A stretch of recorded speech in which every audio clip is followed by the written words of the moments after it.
All right, welcome back to the Fit 40 podcast, where we simplify exercise and nutrition for busy people over 40 so they can improve their health and feel amazing. I'm your host, Brian Fitzsimmons, certified personal trainer and nutrition coach for people over 40 since 2015. And today we are going to be talking about why you can't out exercise a bad diet. This was actually asked by somebody on Instagram that I happen to be friends with, and I made a video on it. And after the video was put up, I'm just like, man, I could have done that a lot better. Like, there's so much more to talk about on this topic that just can't be covered in, 90 seconds. So we're going to go in on it, and I hope that you leave this podcast episode with a lot of good information.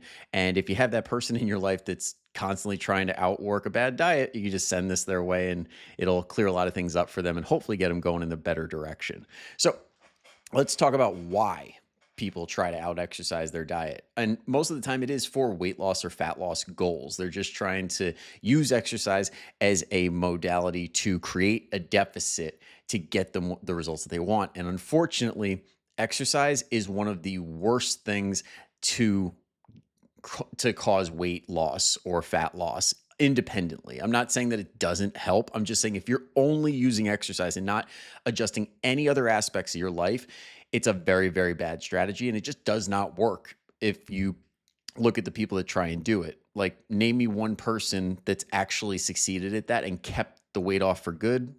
I'll wait. Okay. Because what happens is when we're trying to achieve this calorie deficit, we're trying to burn more than we're storing when it comes to calories, because when you don't have a certain amount of calories that you're consuming, your body makes up for it by pulling from the fat stores. And that's why we reduce body fat. And when we do this, it usually comes from about 500 calories worth. Like, a deficit of about 500 calories is roughly 1 pound of fat. And that's a very rough estimate because there's so many different factors that go into it. But for the sake of simplicity, we'll keep it there. And when it comes to how you burn calories, exercise isn't even the biggest thing that burns calories in your body. Okay? When it comes to things that burn up calories, there's 4 things we want to focus on. Number 1, basal metabolic rate. 2, thermic effect of food. 3, non-exercise activity. And 4, exercise. Now, when it comes to percentage wise, like how much these account for, your basal metabolic rate accounts for roughly 70% of the calories you burn throughout the day. And that's also known as your resting energy expenditure, meaning you are just burning that by being alive. Like, you could lay in bed all day and you would burn this amount of calories in bed. And this is influenced by your body size. And because people that are bigger need more calories to maintain their body size when it comes to their muscle, their bone, their fat stores, their pretty much their organ tissue. Like, everything needs more calories because you're bigger. That's just the way it goes. Next is the thermic effect of food. This is the amount of calories that you burn just by eating food and processing it through your body and excreting it out. And that's about 10%. So that's 80% of your calories that you burn throughout the day are literally just from being alive and eating and pooping or peeing. Okay. That's 80% of the pie. And then we have non-exercise activity. That is things like tapping your foot, talking with your hands, going from your car to your office, like walking into work.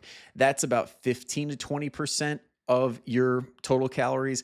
And then exercise activity, like just standardized exercise, going to your class, lifting weights, going for a run, stuff like that, is about 5 to 10% of your total calories. Okay. So let's say your total energy expenditure, like the amount of calories your body burns throughout the day, is like 2,000 calories. Then that would mean, oh, why did I put myself in this situation? Mental math. That would mean that about 100 to 200 of that 2,000 calories is coming from exercise. So we're really fighting a losing battle here, not really focusing on the big rocks that make the bigger difference.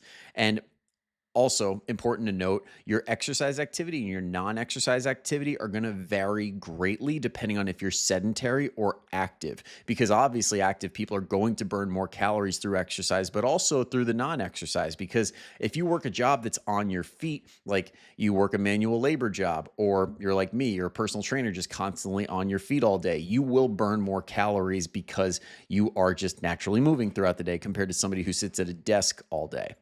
So just important to know that stuff because it helps put everything in perspective. And another big thing that a lot of people don't account for is how inconsistent the trackers are when it comes to those wrist watches, the straps, the chest straps that tell you, oh, you burn this many calories, or the pieces of equipment at the gym that say, oh, you burn this many calories. They are so far off. Wrist-based watches and straps are off by about 20 to 40%, and sometimes way worse. Like Harvard did a study, or no, sorry, Stanford did a study a few years back testing all the trackers, and they found some were like absurdly bad when it came to calories burned and other metrics that they were tracking. It's like, why do they even do this if they can't even do it right? Chest straps are a lot better in this regard. Like they have a 3 to 20% error. So still they could be up as high as 20% error. So I wouldn't consider that trustworthy enough. And then just to put that in perspective, like what is 20%, 40%? Like it doesn't feel like a lot. Well, if your tracker said, oh, you just burned 1,000 calories, but it was off by 40%, that means instead of 1,000, you burned 600. And that's 400 calories unaccounted for. And maybe you ate those calories back. Guess what? That 400 calories is pretty damn close to that 500 deficit that we need. So now you're only in about 100 calorie deficit. And we're wondering why the scale isn't budging and why we're not seeing the results that we want to see. Okay. The real issue when it comes to this topic is really what people are consuming and understanding how much they are consuming, because people are very off when it comes to understanding how much they actually eat. Because the average intake, like when it comes to self-reported data to the CDC and the NHANES, men say that they eat about 2,100 calories a day. Women say that they eat about 1,800 calories a day.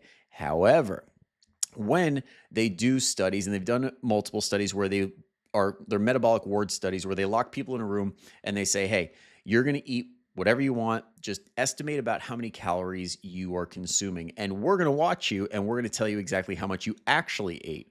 And most people are off by about 20 to 40%. And in some studies, it's even higher than that with people who struggle with being overweight and obese. Like when they have higher BMIs, it's actually even further away. Like they're underestimating severely, sometimes by up to 1,000 or 2,000 calories, which is insane. Now, when it comes to accounting for this 20 to 40% number, men on average are not eating 2,100 calories per day. They're eating more like 2,500 to 3,000 calories a day. And women are not eating 1,800 calories a day. They're eating more like 2,200 to 2,500 calories a day. So this ends up being a difference of, like, for men, 400 to 900 calories, women 400 to 700 calories. And again, we're chasing that 500 calorie deficit. There it is right there. You can't overcome that if you're consuming that many more calories. So between the trackers and the intake that you think you're eating, but you're actually not, you could be unintentionally consuming an extra 1,000 calories more than you think you are, or like that's the difference, is a net surplus of 1,000 calories, because you're not burning as many calories as you think you are, and you're consuming way more than you think you are. So this puts a lot of people in maintenance where nothing ends up moving in any direction, or for a lot of people in a surplus where they're gaining weight and they're like, what the hell? I'm exercising, I'm doing all these right things, I'm eating the right things, but nothing's happening. It's usually because of these two things. So what do we do? How do we fix this?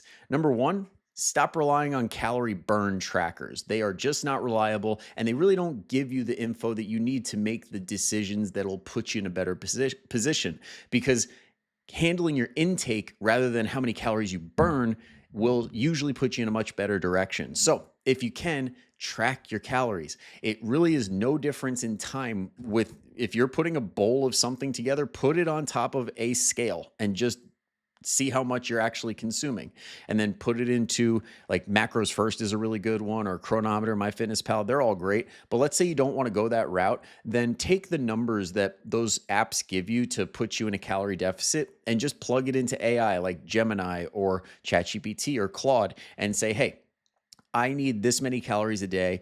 I really like eating these types of foods. Make me a meal plan, make me a grocery list, and bang, there you go. You don't even have to think about it as much.